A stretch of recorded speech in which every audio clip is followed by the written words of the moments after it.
Latest updates ఎప్పటికప్పుడు పొందడానికి big TV WhatsApp channel follow అవ్వండి. లింక్ డిస్క్రిప్షన్ లో ఉంది. పర్టికులర్గా మీ మీద నమోదవుతున్న కేసుల గురించి వాళ్ళు మాట్లాడే ఉద్దేశంతో మీ దగ్గరికి వచ్చాను.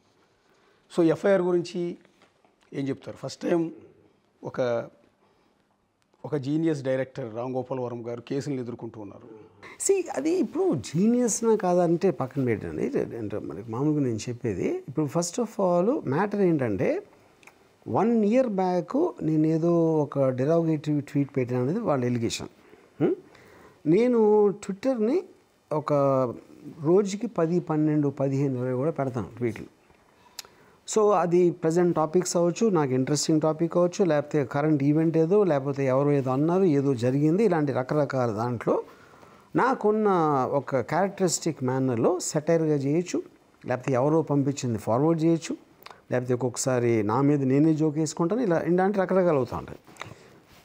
సో 1 year బ్యాక్ జరిగిన నేను పెట్టానని చెప్తున్న ట్వీట్లు ఏంటో కూడా నాకు తెలియదు ఫస్ట్ ఆఫ్ ఆల్. ఎందుకంటే నాకు అంత మెమరీ 1 year బ్యాక్ రోజుకి 20 పెడితే ఎలా ఉంటుంది, అదొక పాయింట్. రెండవది హైపోథెటికల్గా అది పెట్టాను అని సపోజ్ చేసుకున్నాను. సడన్గా ఇవాళ అంటే లాస్ట్ 1 week 10 daysలో 4 వేరే చోట్ల ఒకేసారి అరే రామ్ గోపాల్ ఇలా పెట్టాడా, నా మనసు ఇక్కడ దెబ్బ తగిలింది, నా మనోభావాల్ని దెబ్బతిన్నాయి అని చెప్పి నలుగురు లేచారు. ఇంకా కూడా రావచ్చు, అది నాకు తెలియదు. That I find it very very strange thing. Okay, so ఇప్పుడు నేను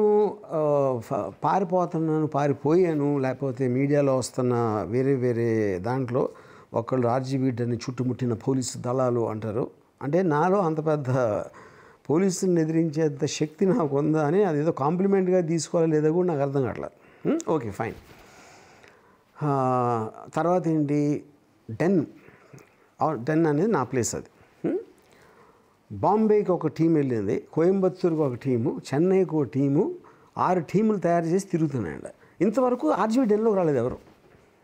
అది జోక్ ఏంటంటే అది ఫస్ట్ ఆఫ్ ఆల్ ఆ పోలీసులు వచ్చింది నన్ను అరెస్ట్ చేయటానికా కాదా కూడా నాకు తెలియదు. నాకు తెలిసి వాళ్ళు ఎవ్వరు కూడా ఇంతవరకు టీవీలో మేము అరెస్ట్ చేయడానికి వచ్చాం, ఇలా పారిపోయాడు, వెతుకుతున్నాం మా దళ, వాళ్ళు చెప్పట్ల. మొత్తం అంతా మీడియా దీంట్లో జరుగుతుంది. సో ఇప్పుడు నా పాయింట్ ఏంటంటే ఫస్ట్ ఆఫ్ ఆల్ నేను పెట్టింది ఏంటి, అది వాళ్ళు చెప్తున్నది. సోషల్ మీడియా అంటేనే ఒపీనియన్స్ వర్షం పడుతూ ఉంటుంది, తుఫాన్ వర్షం కూడా కాదు, ప్రతి సబ్జెక్ట్ మీద అది చేస్తారు. అందులో నేను కూడా ఒకని, నేను కాదంటలా. నాతో పాటు అందరూ దాంట్లో ఉండనోడు అనేవాడు ఉండడు. అది సినిమా ఇండస్ట్రీ వాళ్ళ, పొలిటికల్లా, ఇదా అదా అని. ఈ పర్టిక్యులర్ ట్వీట్స్ అంటే నా ఒక్కడి మీద కేసు పెట్టడం అంటలేదు, ఇంకా చాలామంది మీద పెట్టి ఉండొచ్చు, maybe I'm not aware of that. కానీ దీని మీద ఇంత సీరియస్గా పోలీసు వ్యవస్థ ఉన్నదే ఇలాంటి దాన్ని రామ్ గోపాల్ని వెళ్ళి పట్టుకోవడానికి అలాంటి కలర్ ఇవ్వటం వెనకాల ఏదైనా ఒక ఉద్దేశం ఉందా ఎవరికైనా ఉందా? అది కూడా ఐఎమ్ జస్ట్ స్పెక్యులేటింగ్. 100% ఇది ఎవరో చేస్తున్నారని ఎందుకు అనుకుంటున్నానంటే ద రీజన్ బీయింగ్ ఒకే సంవత్సరం తర్వాత నలుగురు ఒకేసారి మేల్కొంటారు వేరే చోట్ల ఉన్నోళ్ళు, అదే సబ్జెక్ట్ మ్యాటర్ మీద అని. అందుకని I wanted to take legal recourse. Eventually ఎవరు ఏం చేసినా ఒక కంప్లైంట్ అనేది ఎవరైనా నేర్పచ్చు. నేను కూడా ఇప్పుడు వెళ్ళి పెట్టచ్చు ఎవరి మీద నాకు కావాలంటే. దీన్ని బట్టి పోలీసు తీసుకుంటారు. అది కూడా అంటే ఇప్పుడు ఇలాంటి ఆటల్లో అందరూ బిజీ అయిపోయి వేరే మెయిన్ థింగ్స్ పట్టించుకోకుండా that is another strange thing. అందుకని I believe in the law of the land, I believe in the judiciary. So అప్పుడు నేనేంటి ఇంత ఈజీగా తెలిసిపోతుంది అంటే అది ఒక నా టైం వేస్ట్ చేయడానికో, హెరాస్ చేయడానికో, లేకపోతే ఇలాంటివి చేయటానికి ఉద్దేశం కాబట్టి I don't want to go through that. So నాకున్న లీగల్ రైట్స్ని ఉపయోగించుకొని I'm trying to move the court. అది దిస్ ఈజ్ అంటే ఒక క్లుప్తంగా ఇది జరుగుతుంది. సార్ మీ మీద ఇప్పుడు వరుసగా పెడుతున్న 9 కేసులు పెట్టారు మొత్తం ఆంధ్రప్రదేశ్లో. ప్రతి చోట 4 అనుకున్నాను, ఇప్పుడు 9 పెట్టారా? 9 పెట్టారు. ఆ సంఖ్య పెరిగినా కూడా అన్ని కేసులు సారాంశం ఒకటి మీరు చెప్పినట్టు. కరెక్ట్. అప్పట్లో పవన్ కళ్యాణ్ని, చంద్రబాబు గారిని, లోకేష్ని మీరు కించపరిచేలా మార్ఫింగ్ చేసి కొన్ని ఫోటోలు సోషల్ మీడియా పోస్ట్ చేశారు అని.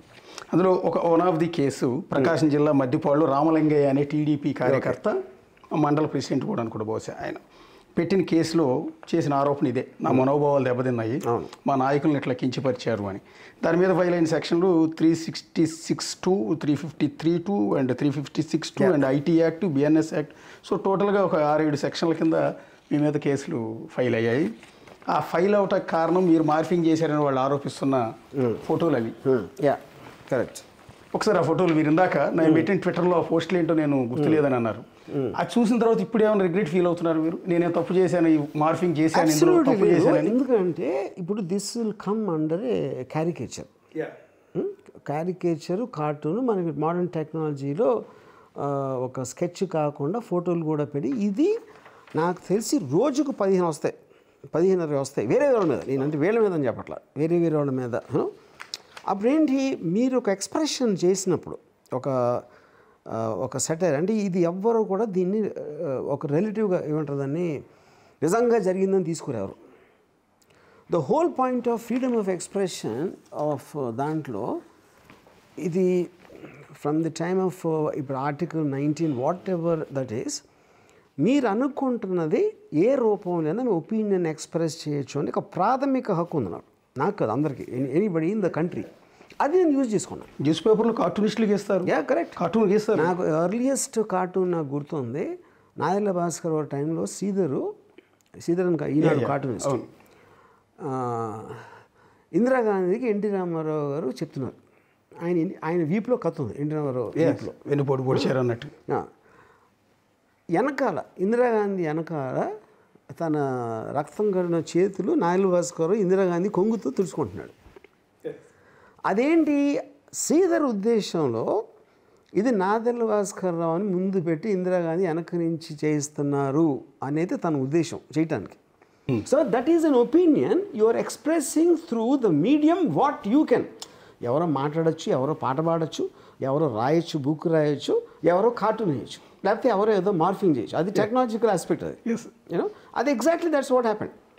అది ఒకవేళ ఉండుంటే నేను చెప్పేది. ఇప్పుడు ఇలాంటివి ఎగ్జాక్ట్లీ ఇదే దాన్ని నాకు తెలిసి మనం ఎవరైతే అనుకుంటున్నాం ఈ పార్టీలో అతను టీడీపీ మనిషి వాళ్ళు చేయలేదా? పొద్దున్న లెగిస్తే సోషల్ మీడియాలో చేసేదే ఇది. సోషల్ మీడియా అనేది పుట్టిందే దీనికోసం. వాళ్ళ మేనర్లో ఒపీనియన్స్ చెప్పడం, రకరకాల విధాలుగా మీమ్సా ఇదా సినిమా ఫుటేజ్ కట్ చేస్తారా, చేసేదే అది. దాంట్లో ఐసోలేట్ చేయడానికి ఏముంది? అప్పుడు ఇది మీరు సీరియస్గా తీసుకుంటే కనుక మీరు ఎంతగా ఏమన్నారు, 9 మంది పెట్టారు, ఇంకా పెట్టచ్చు అన్నారు. 90 అవ్వచ్చు, 900 అవ్వచ్చు, 9000 అవ్వచ్చు, 9 లక్షలు అవ్వచ్చు. అప్పుడు 9 లక్షల మంది మీద కేసులు పెడతారా మీరు? ఎలాగ పాసిబుల్ అది? సో అప్పుడేంటి, నా పాయింట్ ఏంటంటే, అప్పుడు మీరు రూల్స్ ఫ్రేమ్ చేయాలి. మీరు పాలసీ లెవెల్లో మీరు డెసిషన్ తీసుకుని ఏది పెట్టకూడదు, ఏది పెట్టాలి, what is too much, what is మీరు క్లియర్గా మీరు డిఫైన్ చేసి పెట్టుకుని, అప్పుడు మీకు డిస్క్రిమినేషన్ ఉండకూడదు, డిస్పారిటీ ఉండకూడదు. Anybody does, it's a crime అనేది. ఇప్పుడు మీరు అంత జరుగుతున్నప్పుడు ఎవరో సడన్గా నిద్రలేసి ఆ రామయ్య చెప్పారు కదా, అతను లెగిసి నా మనోభావాలు ఇప్పుడు దెబ్బతిన్నాయి అని నా నాయకుడిని ఇలా అంటారా అని అంటే, అప్పుడు అది ఎవరైనా పెట్టచ్చు కదా, ఎవరి మీదైనా.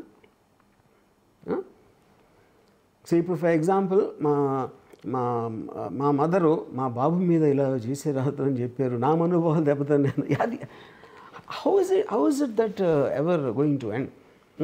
సో నా దృష్టిలో అండి, ఇప్పుడు ఇది సోషల్ మీడియా ప్రాబ్లం, నా మీద ప్రాబ్లం కాదు. నా మీద కేసు అనేది అసలు అది పక్కన పెట్టండి. ఫస్ట్ దీన్ని అడ్రస్ చేసి ఇది క్రైమ్గా తీసుకుని అంత సీరియస్గా పోలీసులు కేసు పెట్టేసి హుటాహుటిన అన్నీ వదిలేసుకుని వాళ్ళ డిస్ట్రిక్ట్లో జరిగి హైదరాబాద్ వచ్చేసి అంత సీరియస్గా తీసుకుంటే అది ఇప్పుడు అది ఎక్కడ అవుతుంది అసలు? అది ఎలా అవుతుంది? Next point that's what I'm saying. So ఇప్పుడు హిట్లర్ గురించి, హిట్లర్ టైంలో ఒకటి ఉంది, first they came for someone, ఆడు కదా ఓకే అందరూ ఎంటర్టైన్ అయిపోయారు. సెకండ్ ఇంకోటికి వచ్చి ఆడాడో అన్నారు. తర్వాత they came for me, then they came for every one. కానీ ఆ సీన్ ఉండదు ఇప్పుడు అక్కడ ఏంటంటే మీరు ఎవరినో అందరినీ నమ్మించారు, ఏదో చేశారు. సోషల్ మీడియా అనేది ఒక్కొక్క మనిషిలో ఒక్కొక్క టైంలో ఇదే టీడీపీ మనిషి ఒక పర్టికులర్ టైంలో వైసీపీలో కూడా ఉండొచ్చు, లేకపోతే నెక్స్ట్ ఎలక్షన్లో వెళ్ళొచ్చు, ఏదన్నా జరగచ్చు. మీకు అప్పుడు తోచిన ఆస్పెక్ట్ నుంచి మీరు మొత్తం జ్యుడిషియల్ సిస్టమ్ని, పోలీసు వ్యవస్థని మీరు ఇలాగా వాళ్ళని దాంట్లోకి లాగలిగితే ఇంకా సిస్టమ్ అనే దానికి మీనింగ్ ఏముంటుంది? For more videos like this, subscribe Big TV channel.